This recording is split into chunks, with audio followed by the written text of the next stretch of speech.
SL or something like that, because we only studied abnormal psych. But in today's video, I'm going to be covering the sociocultural approach, the biological approach, interviews and research methods, ethical considerations, and the cognitive approach. I'm going to be starting with research methods, so let's just jump right into it. So for the first thing, can you tell me what a perspective study is in comparison to a retrospective study? A retrospective study is when a researcher asks about past experiences. Like retro, it's kind of retro is past, but perspective study means measures and variable at the beginning of a study and how it changes, which is most studies. It's perspective. Most studies are perspective because it's current, like how something changes from the beginning of the study. What is an extraneous variable? Yeah, it's just variables from the outside that can affect it. What is application? How can application be used? Yeah, it's just kind of how a study is used to analyze people. So think generalizability, like how you can generalize it to a bigger population. That's what most studies are for, to find psychology in a group of people and see how it can affect everyone, how everyone functions. Tell me like 3 types of validity that we look for.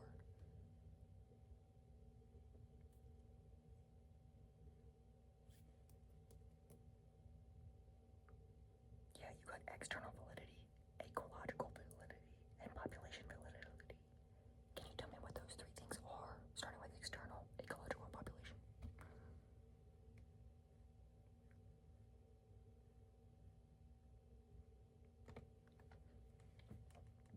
So external validity is how it can be applied to outside things, generalizability. Ecological validity is how it can be used to determine behavior, and then population validity is how it can be applied to a population. So once again, more generalizability. That's kind of the purpose of most studies here.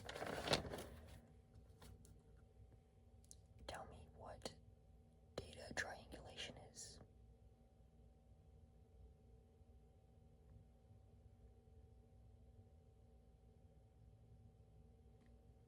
Yeah, it's just when you use multiple validity points or types of research methods to make sure something is valid. Triangulation, 3 points to cover a whole area, make sure it's valid, make sure it works.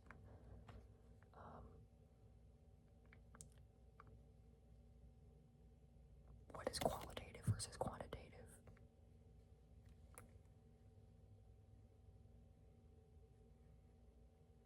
Yeah, qualitative is like quality. Quantitative is a way of analyzing more numbers. So qualitative would be more like questions, and quantitative would be more like data, like numbering data, stuff like that. Tell me what a 3 types of sampling.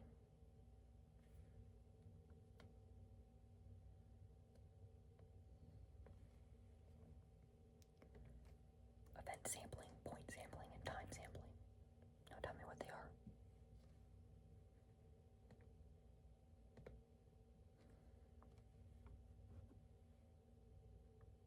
Yeah, so event sampling is make notes of when they observe behavior being studied.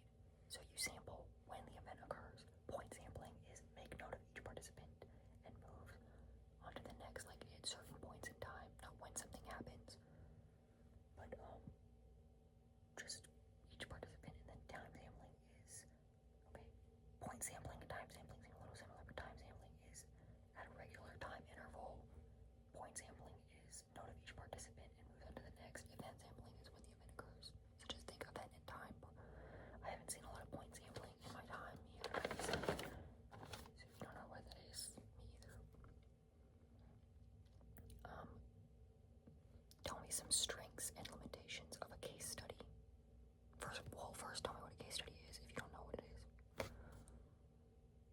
Yeah, just kind of studying someone over their lifetime. So strengths and limitations of that.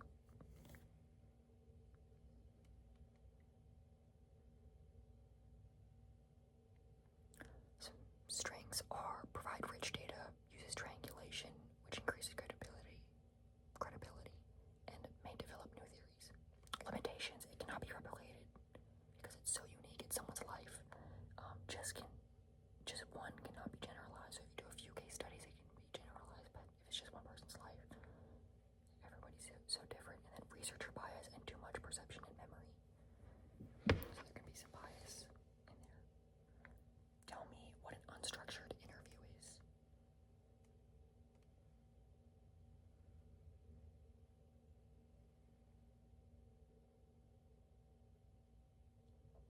is questions that can be asked in any order, more like a conversation and open-ended question, compared to a structured interview, which is, it has more like a set list of questions and criteria that they need to fill out, less of a conversation, more of like an interview. Tell me some strengths and limitations of an unstructured interview.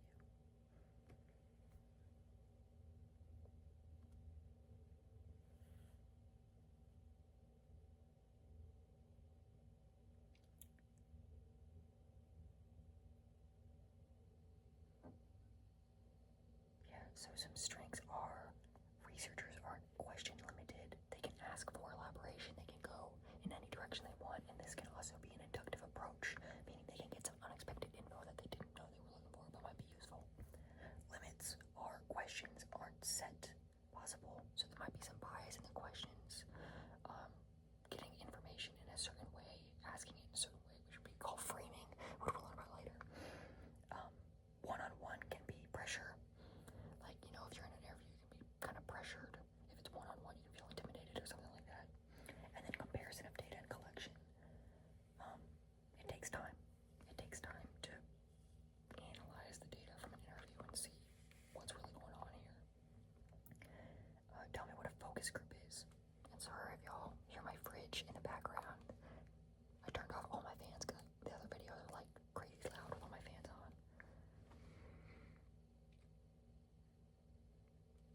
So a focus group is a group interview, often around 8 to 12 people, but it can be a little more, it can be a little less, and with a common characteristic to study what a specific group thinks. So like it could be common characteristic of being male, or being 28, or having the favorite color of black, or something like that, Tell me some strengths and limitations of these.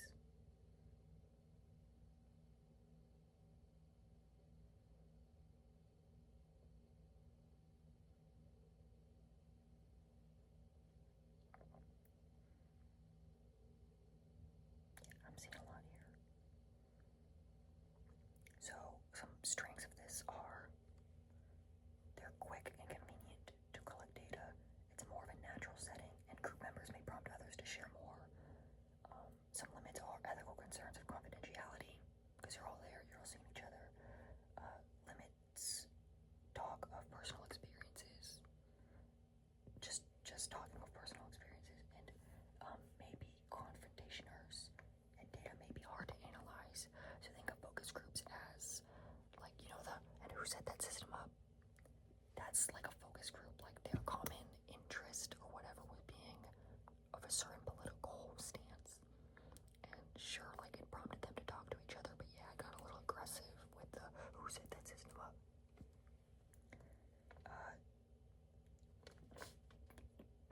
What is an interview effect?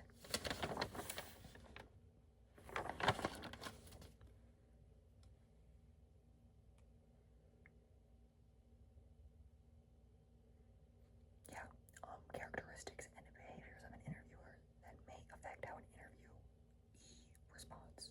So this can be descriptive, structural, contrast, evaluate questions, intimidation, like how we talked about in the unstructured interviews or structured interviews. You can feel intimidated. This is a interviewer effect. Like if for some reason I was interviewing you and you found out that I don't know, I like the color black, and you also like the color black, you might feel more comfortable and be like, hey, like we kind of relate to each other. But if I like the color pink and you hate the color pink, you might be like, oh, like he's kind of weird, like I'm not gonna give him as much information as if I were more comfortable with him, kind of like that.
subsets of these and then a subset of that.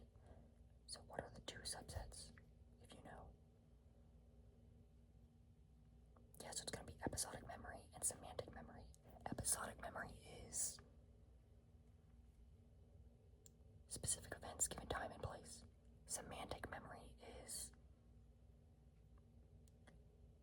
general knowledge of facts and people, not really linked to time and place. And then what is procedural memory? Kind of like semantic memory. It's like knowing how. It's the unconscious memory of skills and how to do things. Who suggested the multi-store model? Atkinson and Schiffrin.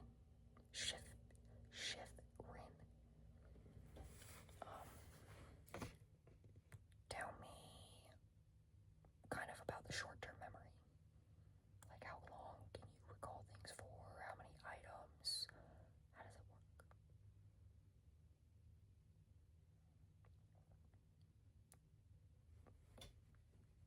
So going from the sensory memory, a little bit goes into the short-term memory. If you gotta pay attention, you can recall things from about 6 to 18 seconds with about 5 to 9 items. You don't really need to know those numbers, but just know like around 10 for each of those things. That information can be displaced pretty quickly in there, and it is quickly lost if not rehearsed. Can you give me a study just give me the study first for multi-story model? Glanzer and Kunitz. Alright, now tell me the procedure and aim of this study.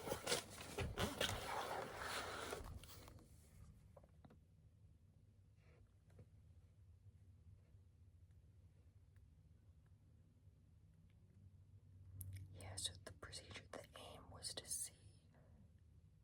study the relation between short-term memory and long-term memory and the recollection, rehearsal loop kind of thing. So the procedure was people listen to a 15-word list and under a repeated measure design for Glanzer and Kunitz. Some recalled the list with no delay, some had to wait 10 seconds, some had to wait 30 seconds. The people who had to wait 10 to 30 seconds lost that short-term memory because it had been a while, but they rehearsed the first part that they remembered and they heard. They rehearsed it so they could remember it from their long-term memory, or it was already in the short-term memory and they could just recall it because it's just stayed there. What two effects were certified or showed credible through this study?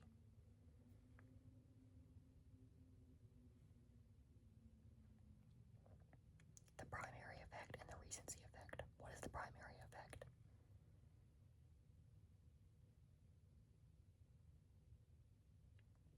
The ability to recall things because they had already been transferred to the long-term memory through that rehearsal loop. What is the recency effect? Yeah, the ability to recall things because they're recent, they're still in the short-term memory. What are some quick limits and strengths of this?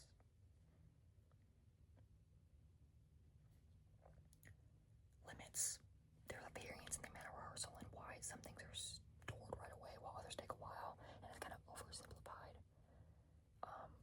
Like I can study something and it could go straight to my long-term memory for some reason, but sometimes it takes a little more rehearsal for other things to go back. Maybe it's tiredness, that's why it's oversimplified. Strengths are, I only got one down. It's significant research to support this biologically and experimentally for the multi-store model. And also tell me about the study of HM because it can go with this if you're doing the ERQ on cognitive approach. This can just be quick. Yeah, so in the study of HM, this guy, HM, he had his hippocampus removed because he started having seizures, or epilepsy, and through the use of interviews and memory tests and observation, it's a case study, so just case study, it showed that the short-term memory and long-term memory are separate stores. And short-term memory to long-term memory is facilitated by the hippocampus because that's what he had removed. Can you tell me what implicit memory is?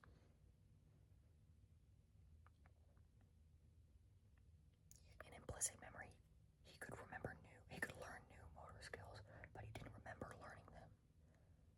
So, and it shows there's memory distortion and memory fades over time.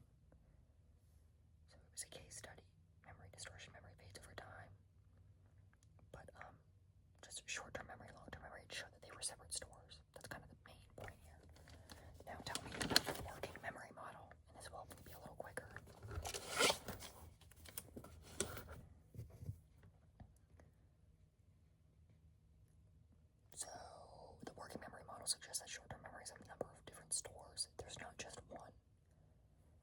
Who suggested this? Badley and Hitch. What is the dual task technique / multitasking? When someone does two tasks at once, like using vision and hearing, like you're watching me right now and you're hearing me right now, like if I wave and I say 1, 2, 3, 4, 5, 6, 7, 8, 2, 3, 4, 5, 6, 7, 8, you can know that because you saw me wave and you're like, yeah, he waved and he said this. You're multitasking by doing that right now. Can you tell me kind of the system that it goes by this?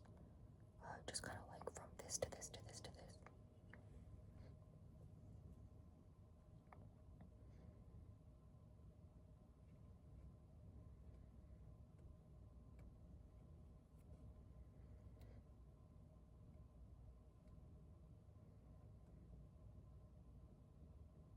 So there's the central executive, which is kind of like the brain. It decides how and when the subsystems are used.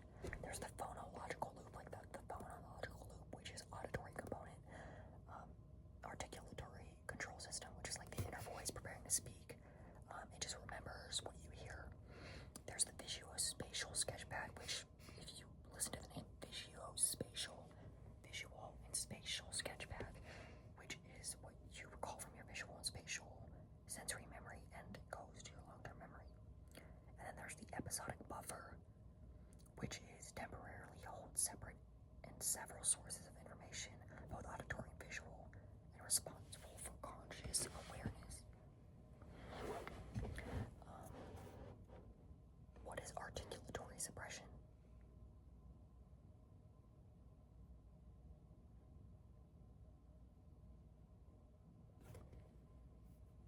Yeah, it's like repeating a word while trying to memorize numbers. It suppresses the phonological loop. You become like kind of overloaded. Like if you're saying something or you're hearing something and you're trying to memorize something else, it just, articulatory suppression, it just suppresses what you're trying to memorize. Tell me a study for this, and just a quick little overview.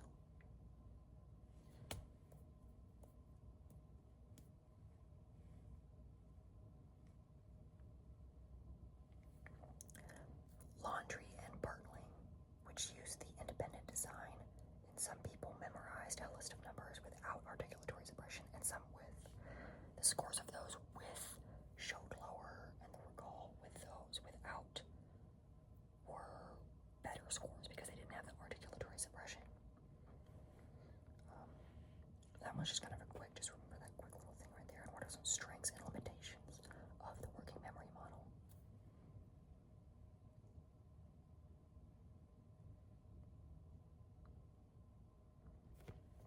Some strengths are there's brain scans that show different parts of the brain used visual and auditory, and some limits are it only explains the short-term memory. It does not really explain distortion or the central executive too much. Before we move on though, tell me about the supervisory attention, which is kind of a subset of the central executive.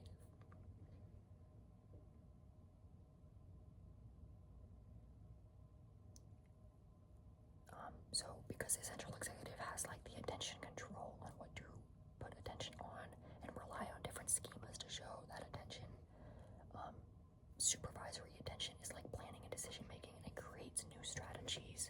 Like if you're in an emergency situation, you can figure out what to say or do or focus on, which is what the central executive's job. Anyway, like when you decide the subsystems are used. Moving on from models of memory.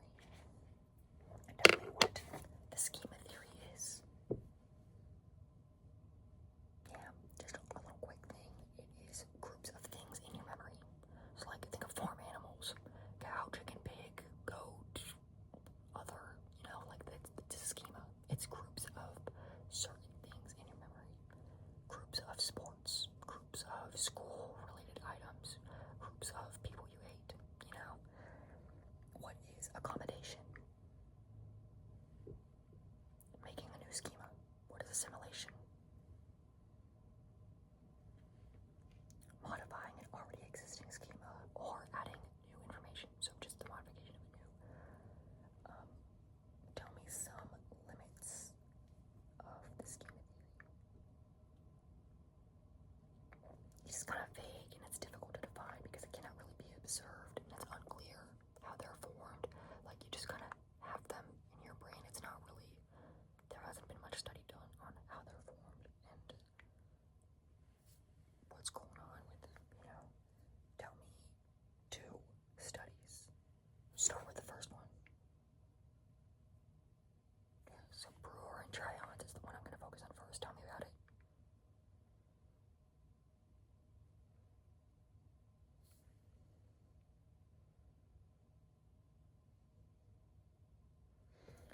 They put people in an office and they asked people to recall the things they had put in the office, and there was some weird stuff in there.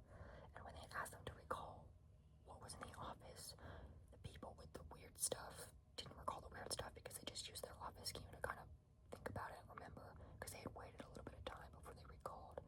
And then the people who didn't wait could recall a lot of different things, but they still had to use their schema to fill in those gaps. Now tell me about the second one. What is the second one? Anderson and Piker. What is it about?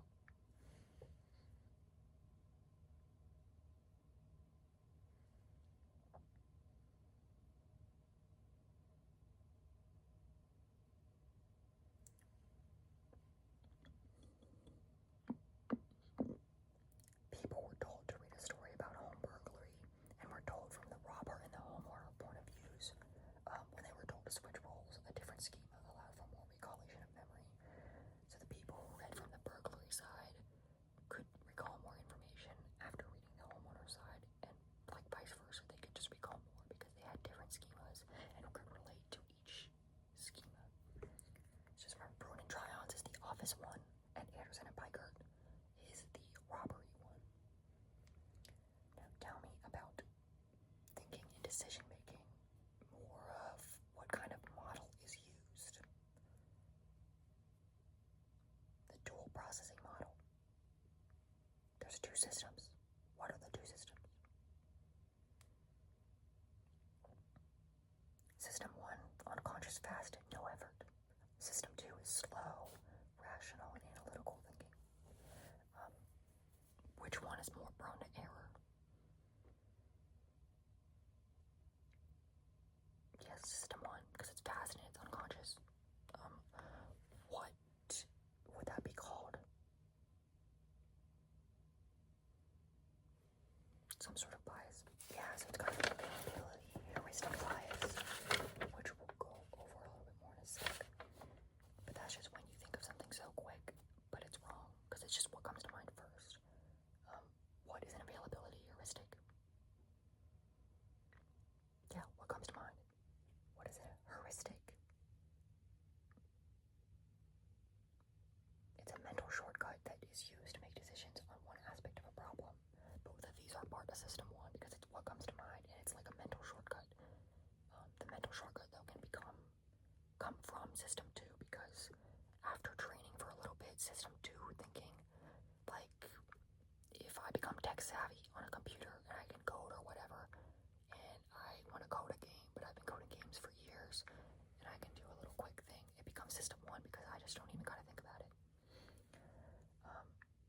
It transfers info from one situation to another. The system 2 does. It can kind of think about that. What are some strengths and limitations of the dual processing model?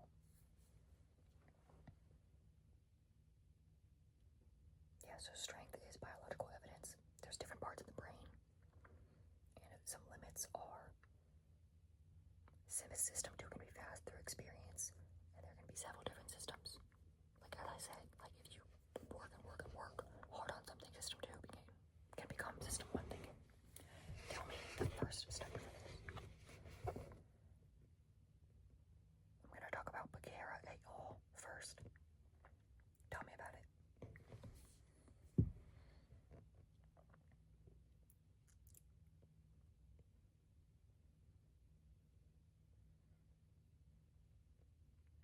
Yeah, so it investigates the role of prefrontal cortex in decision making, and it used system 1 on healthy people that played poker from the safe deck, because they played poker. The healthy people picked from the safe deck, which used system 1, and those with PFC damage, prefrontal cortex damage, chose risky cards, and it shows, not only does it show that system 1 and system 2 are in a different part of the brain,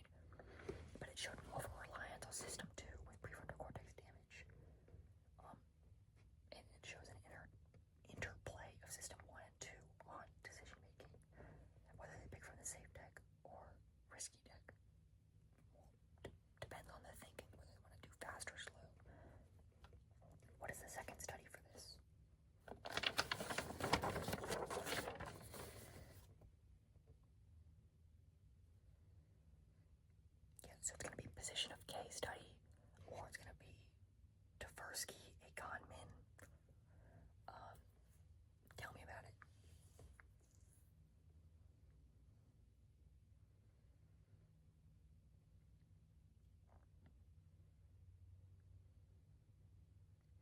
Yeah, so it investigates the availability to estimate likelihood of events based on recent or vivid memory.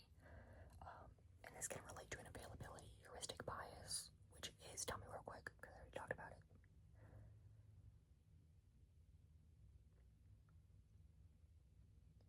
Ability to estimate the frequency of an event based on how easily examples come to mind, which relates to the study, because in the study they, think of it real quick, they asked the participants to recall whether words started more with K or had K as the third letter, and because you're supposed to think of words that start with K as the first letter first, that's what comes to mind. In the study I did, that was not the case, but in this study it is. So just wait, what comes to mind quick? And it used availability heuristic bias, and it proved it because more people recalled K as the first letter in this study. What are some limits of this study?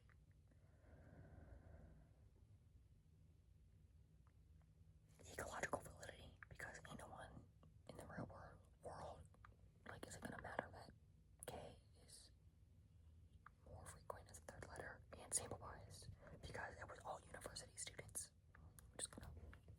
They all got it wrong in their university. What's going on? Tell me what an anchoring bias is.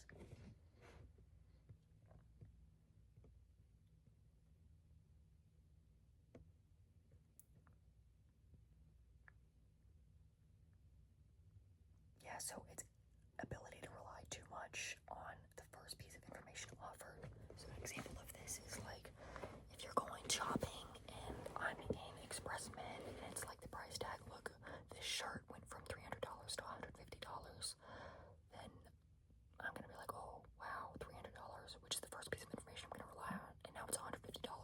Wow, this is a good deal. I'm going to get this shirt, Tell me a study for this.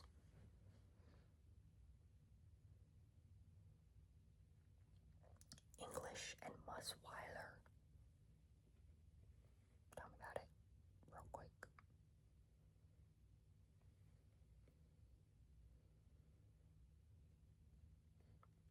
Yeah, so they investigated if the initial sentence demands could influence sentence decision making by legal professionals, which is German judges. So these German judges were given certain cases and told the prosecutor's suggested sentence, which is the anchoring bias here, the suggested sentence. And those with a higher sentence chose higher sentences. So the first piece of information they got was a higher sentence, for a prison sentence. They gave them a higher sentence because that was the first piece of information they were given.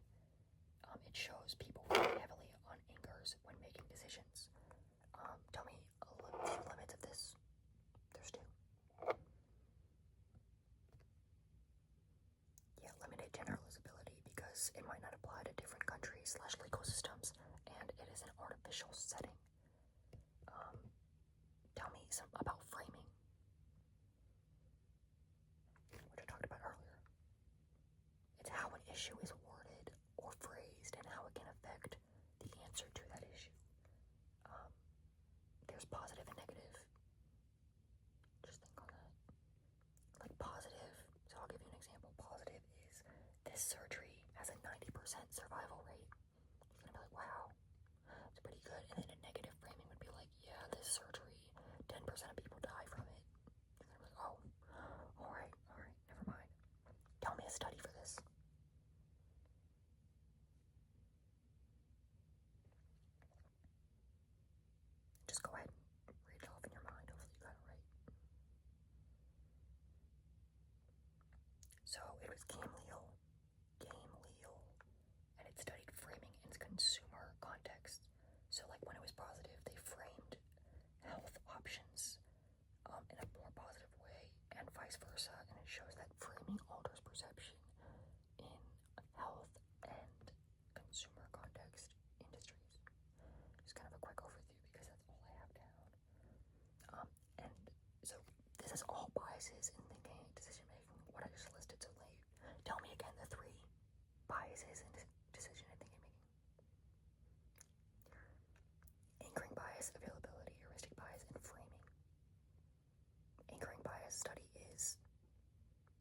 Coalition Musweiler, Budweis, German judges think that availability heuristic bias is, yeah, those weird names, diverse key and common, or position K. Framing is game Leo. But if this question comes up, I would use anchoring bias and availability heuristic bias, because framing you can't really get really in-depth in and blab a whole lot about it. And we're going to review what are the 5 ethics again. Tell me the 5 ethics.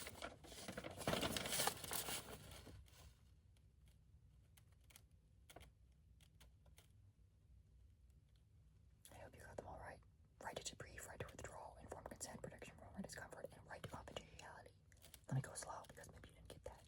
Right to debrief, right to withdrawal, informed consent, protection from harm and discomfort, and right to confidentiality. Alright, I hope you got all that. We move on. Give me the 2 studies for schema theory. Brewer and Tryon's, and Anderson and Peikert. Brewer and Tryon's office, Anderson and Peikert, was the burglary and homeowner stories. Thinking and decision making dual processing unit. Give me the 2 studies for that. Position K, anchoring bias, because that's part of the dual processing unit. And Becerra et al., that poker one. 2 models of memory. Multi-store, working memory. Working memory has Laundrie and Bartling as the study. And multi-store model has Glanzer and Kunitz and study of HM. So I would usually pick multi-store model because you get more in depth on that. Environmental input, sensory memory. If you pay attention, short-term memory, rehearsal loop, you can recall from the short-term memory. Rehearsal equals long-term, and you can recall from the long-term. By the way, cognitive approach is the biggest unit. But we are almost done, guys, and we're at the 36-minute mark, and it is 5:07 a.m. So just kind of take a little brain break here, close your eyes, blink a few times, and then wake back up because we gotta get studying. Because school starts in an hour. What is the reconstructive memory theory?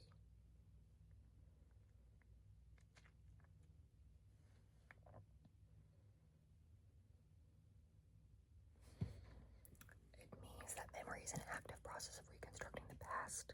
We fill in gaps with info from knowledge of extraneous variables, and it can be distorted or inaccurate from thinking back.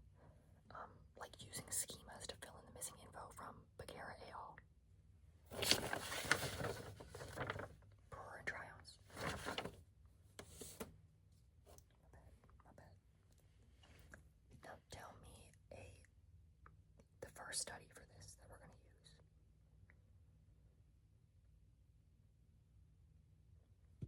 Which can also be a use of framing. Loftus and Palmer. Yep.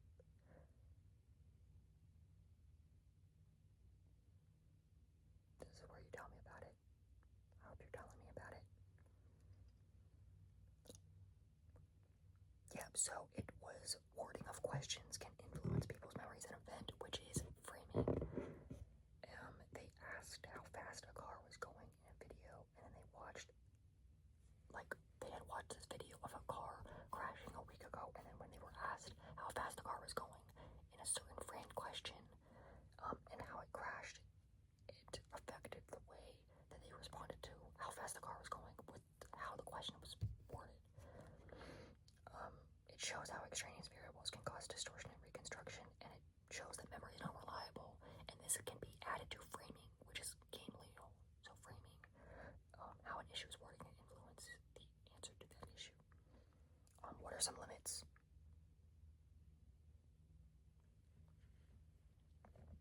Yeah, it's an artificial setting, and there's a lack of real consequences to the framing and the answer of this question. Tell me the second study.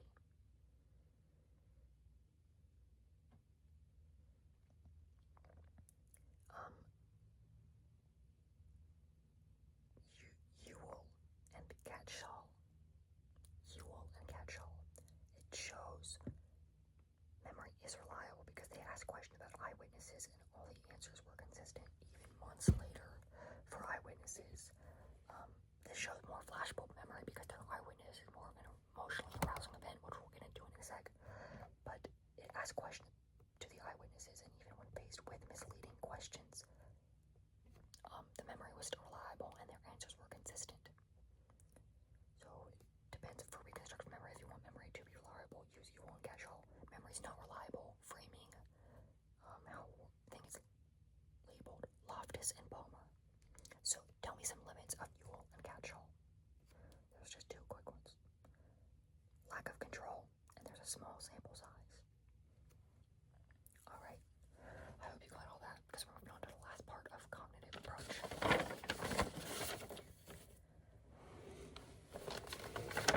Can you tell me what a flashbulb memory is?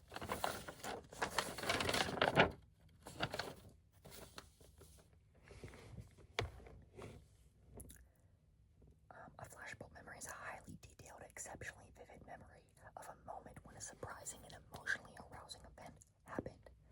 So, like, if you were alive during 9/11 and you're watching this video, then you might remember what happened, where you were for that. But for me, I remember when the Queen died, because I got up in the middle of class and I saw TikTok and I was like, y'all, like, the Queen died.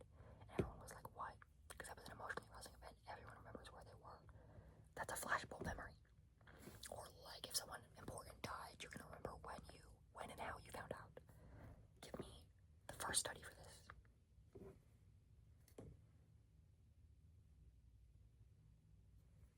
9/11 study. Sherritt's 9/11 study, which was,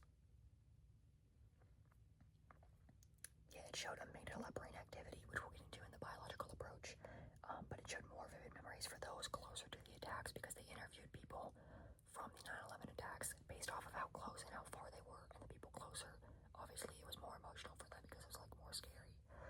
So they remembered more, and they showed more amygdala brain activity because that's where memories are kind of coming from. Tell me some limits of this.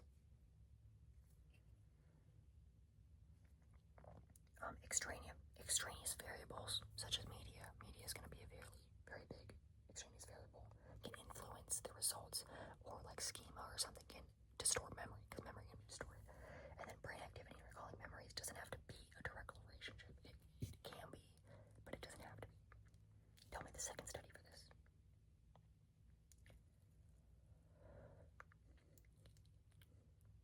Kolfosky et al., which studied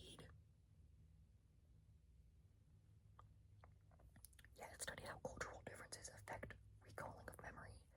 The individualistic cultures showed more vivid for personal memories compared to the collectivist cultures. So individualistic USA, collectivist, kind of like China, showed more society vividness. So flashbulb memory, but in a cultural context, is Kolfosky et al. Tell me some limits of this study.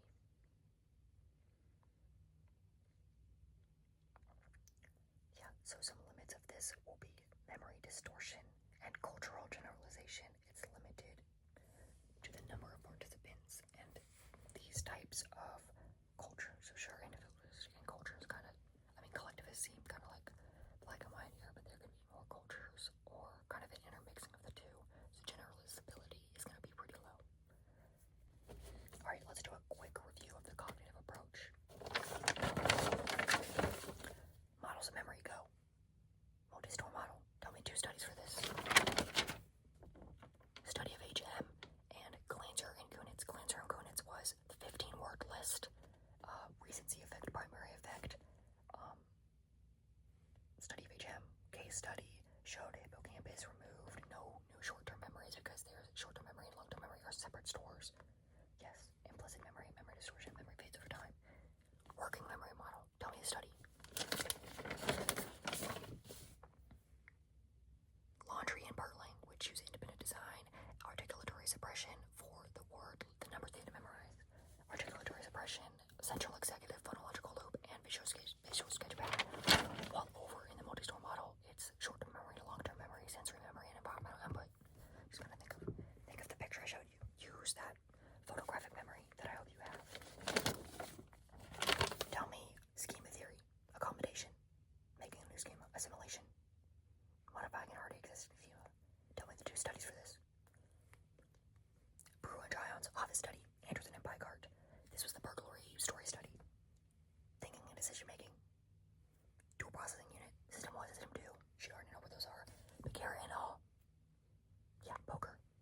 position of K / diverse K in common. Yeah, letters of K.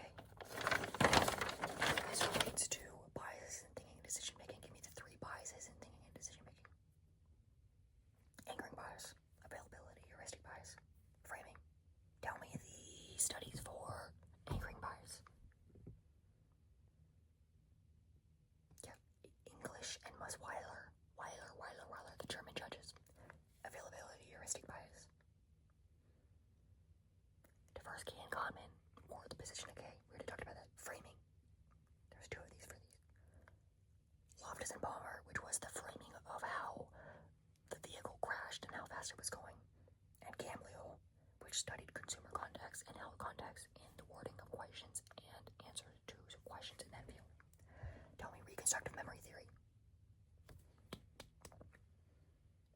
Memory is an active process of reconstructing the past, which we fill in gaps in memory can be unreliable. Which study memory is reliable.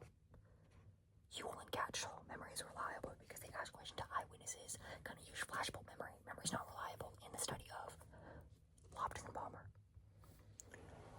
Alright, what is anchoring bias again? Ability to rely too much on the first piece of information but offer the anchoring piece of information. What is availability heuristic bias? The ability to estimate the frequency of an event based on how easily examples came to mind. Framing.